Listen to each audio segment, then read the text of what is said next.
Thank you, Mr. Ranking Member. Good morning to the panel. Thank you all for being here this morning on a very important topic, number of important topics. I would like to take a moment to give a special thanks to Ms. Ivory Mathews for joining us today from my home state of South Carolina. I commend her for her hard work and dedication to helping improve the lives of my constituents in South Carolina.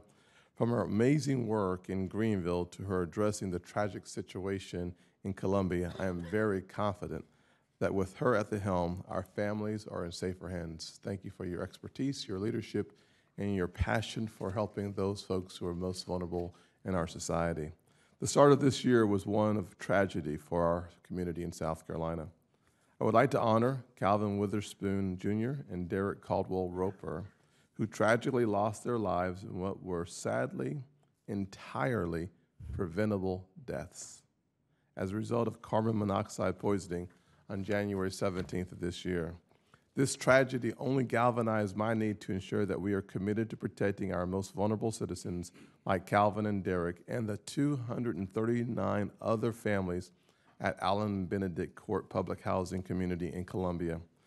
That is why I worked with my colleague, Senator Menendez, on finding a bipartisan solution to put a stop to any more deaths like those in South Carolina, Pennsylvania, Oklahoma, Virginia, Michigan, Indiana, and Tennessee.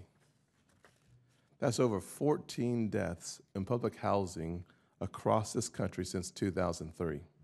14 deaths too many. I also want to thank Secretary Carson and his staff at HUD for their commitment to addressing this problem and for moving forward with a $5 million grant program to help our public housing authorities to purchase and install CO detectors. Ms. Mathews, CO poisoning can happen quickly and without warning, resulting in entirely preventable deaths if proper measures are taken. We have a patchwork of state laws and regulations when it comes to carbon monoxide prevention. In Utah, for an example, a state that has seen a 25% increase in carbon monoxide poisoning in just last year, only new residential structures regulated by the state residential code are required to have CO detectors. How would a bill like CO alerts help close the loophole nationally in our federally assisted housing when it comes to stopping this silent killer? Ms. Mathews. Thank you, Senator Scott.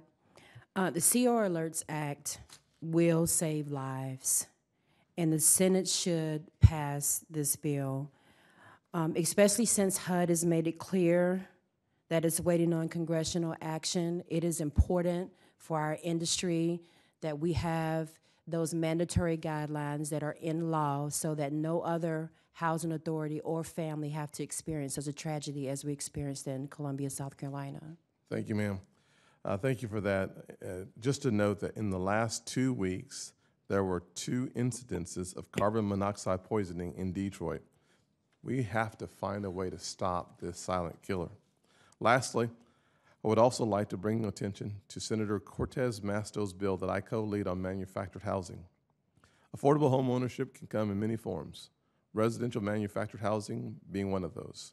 This is a safe and affordable housing option for more than 22 million working families. In South Carolina, it is particularly important as nearly 1 of 5 homes are prefabricated. Our bill would open the door for more affordable housing options for our individuals and families across the country. Mr. Yost, can you explain how manufactured homes fill an important role in providing lower priced, more affordable housing as the HUD report indicates? Thank you, Senator Scott. And yes, South Carolina is a very popular state for manufactured housing. As you know, there's 376,000 manufactured homes in your state. Yes, sir. About 20% of your homes are manufactured housing. I think what manufactured housing does is it allows us to supply an affordable price point.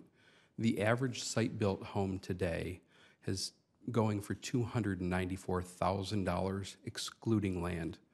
The average manufactured home is $72,000. It's a big difference when people are fighting for affordability every day. So at the end of the day, this bill 1804, really allows us to spread manufactured housing across country and give people the choice of having an affordable option so that they can support their family. Thank you, Mr. Yost. Mr. Rankin-Member, I just want to thank the witnesses again for being here today and for giving us important testimony that will help us help the most vulnerable in our society. Thank you, Senator Scott.